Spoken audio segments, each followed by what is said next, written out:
Avui he visitat la Casa Batlló. Quan entrem a la casa, el primer que ens trobem és una sala fosca amb moltes pantalles petites i sons d'animals. Aquesta experiència immersiva ens introdueix en el món de Gaudí, mostrant com s'inspirava en la natura per crear les seves obres. La Casa Batlló és una de les grans obres d'Antoni Gaudí i un símbol del modernisme català.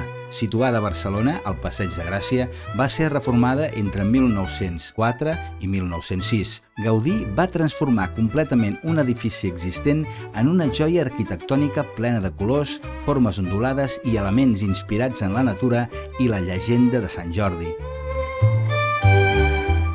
La façana sembla viva, amb mosaics de colors brillants i balcons que recorden màscares.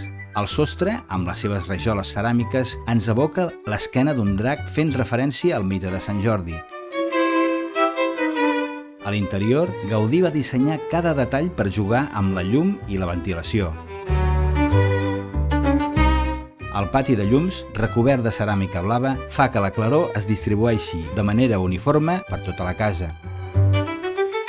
Al final del recorregut ens trobem amb un espai espectacular, una sala plena de llums que s'encenen i s'apaguen com si estiguéssim en un laberint de colors i formes en moviment. Aquest espai, conegut com el Cub de Gaudí, és una instal·lació immersiva que ens permet endinsar-nos en la seva imaginació d'una manera innovadora. La Casa Batlló no és només un edifici, sinó una experiència única que ens permet entendre millor la genialitat de Gaudí. És una de les obres més visitades de Barcelona i ha estat declarada Patrimoni de la Humanitat per la UNESCO. Una visita molt recomanada quan aneu a Barcelona.